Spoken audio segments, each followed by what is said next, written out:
Ela quer todos os dias e ele está deixando a desejar. Vamos procurar saber aí o que está acontecendo com a nossa aluna. Hoje tem pergunta sobre frequência sexual no casamento. Vamos responder a pergunta dela. Você está ouvindo a Escola do Amor Responde, com Renato e Cristiane Cardoso. Vamos agora à pergunta da nossa aluna. Tudo bem, Renato e Cris? Me chamo Marisa, tenho 30 anos, meu esposo tem quase 40 e a gente está passando por uma dificuldade no nosso casamento, que a gente não tem mais relação sexual no nosso casamento. A gente tem 10 anos de casamento, temos uma filha pequena de 5 anos, os dois trabalham fora o dia inteiro. E assim, a gente não consegue mais ter relação sexual. Às vezes a gente fica uma semana, e às vezes quando a gente tem relação sexual é só uma vez por semana, e olha lá ainda.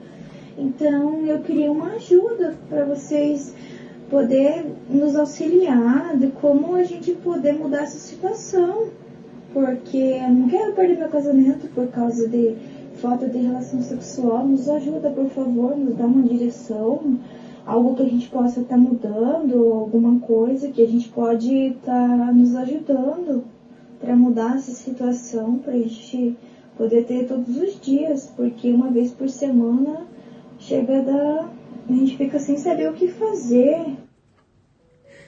Aluna, eu posso sentir o desespero na sua voz.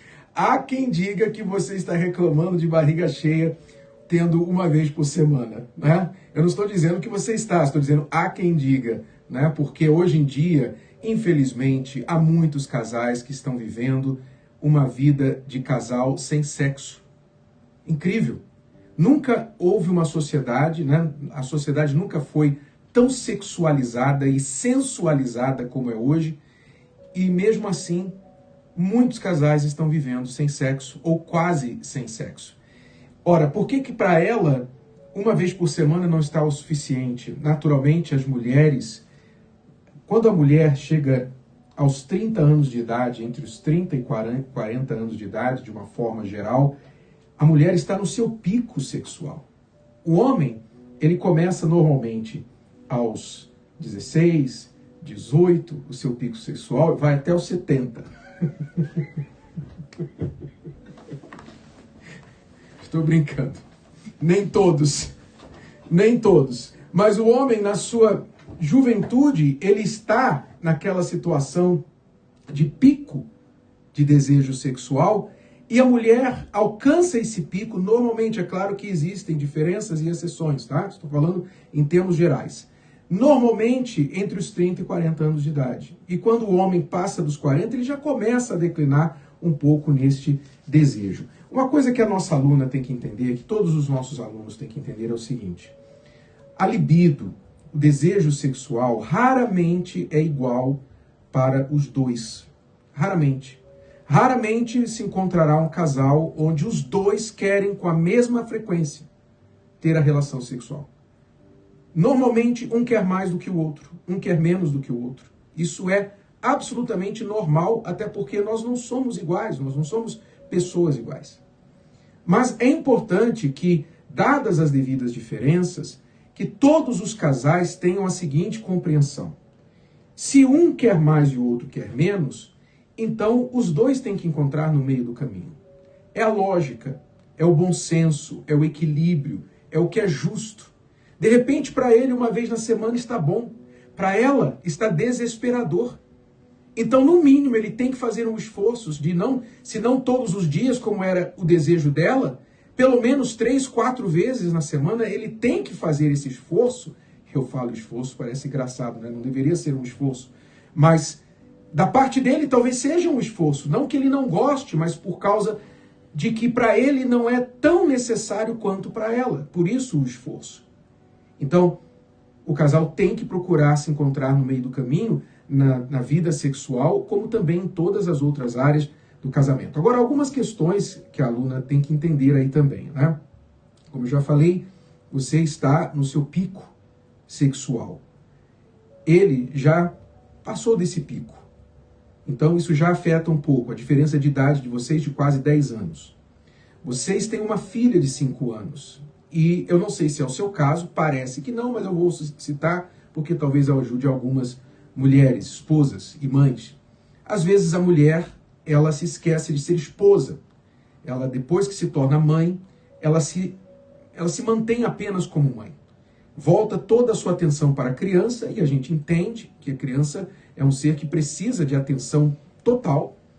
Mas às vezes a mulher esquece que tem ali um marido do lado dela. E é, novamente, um equilíbrio. Você não pode deixar de ser mãe, aliás, de ser esposa para ser mãe somente e vice-versa. Então, assim como ele tem que entender que agora ele tem que ajudar mais um pouco, porque os trabalhos em casa ficaram mais sobrecarregados, você não pode esquecer que você tem que ser também a esposa. E o que eu quero dizer com isso? Vocês têm que proteger o tempo de namoro de vocês. Se vocês permitirem, por exemplo, às vezes o casal deixa que a criança durma na cama entre os dois, às vezes o casal deixa que a criança não tenha horário para dormir. Então a criança fica acordada até o horário que eles também vão dormir. Não é? E não tem horário para dormir mais cedo, a criança tem que dormir cedo, para que o casal tenha ali pelo menos umas 2 horas a sós, os dois. E essa é a hora em que vocês protegem o tempo a dois de vocês. Isso precisa acontecer. Questão de saúde, vocês têm que ver em que forma o seu marido está, né? Se ele está numa forma mais reta ou mais redonda. A saúde pode influenciar na libido, alimentação, ter exercício, ter sono suficiente. A questão de estresse, você citou que vocês dois trabalham todos os dias, quase todos os dias. Então, tudo isso vocês têm que equilibrar e não deixar que uma coisa invada a outra. É muito comum que o casal, nos dias de hoje, na correria dos dias de hoje, permita que algo invada a intimidade dos dois, o tempo dos dois. Às vezes é a televisão, às vezes é o celular, às vezes é o trabalho, às vezes é a criança, mas não permita que nada nem ninguém invada o tempo de vocês. O tempo de vocês tem que ser sagrado e tem que ser protegido. Eu encerro esse conselho dizendo o seguinte: o erro de muitos, seja do homem ou da mulher, é esperar que o sexo entre o casal seja espontâneo sempre. E não se engane, muitas vezes vai ser. Muitas vezes, sem planejar, vai bater o desejo e vai rolar aquela relação espontânea que vai ser muito prazerosa. Mas isso não vai ser sempre. Então, mais do que espontaneidade, o casal precisa priorizar a intencionalidade. O que é intencionalidade? É vocês serem propositais, intencionais sobre quando vocês vão ter relação. Entendem?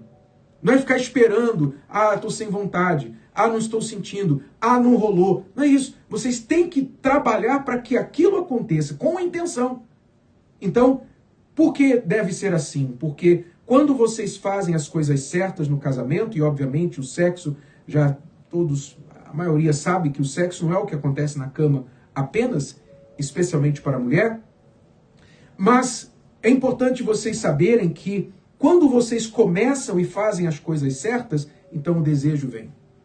Muitos casais erram esperando sentir desejo e nunca fazem. E quanto menos você faz, menos você quer fazer. Então, é preciso você seguir aquele ditadozinho popular. Comer e coçar é só começar. Agora, eu não sei se eu jogo um balde de água fria nela ou nele. Para acordar. Vamos voltar amanhã com mais perguntas dos nossos alunos aqui na Escola do Amor Responde. Esteja conosco nesta quinta-feira, 8 horas da noite, na palestra aqui no Templo de Salomão. Até lá, alunos. Tchau, tchau. Então, vocês que são casados, né? Solteiros, agora não é para vocês. Vocês casados, vocês têm que atentar para a vida íntima de vocês, porque isso é o termômetro da relação.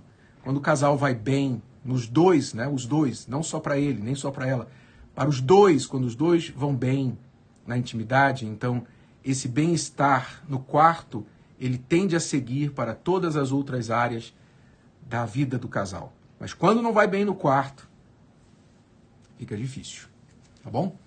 Eu sugiro, para quem não assistiu ainda, nós temos a palestra Sexo em um Casamento Blindado, e está disponível no univervideo.com. A palestra tem mais de 2 horas aí, com conselhos profundos sobre esta área da vida do casal. Tá bom? Obrigado e até a próxima.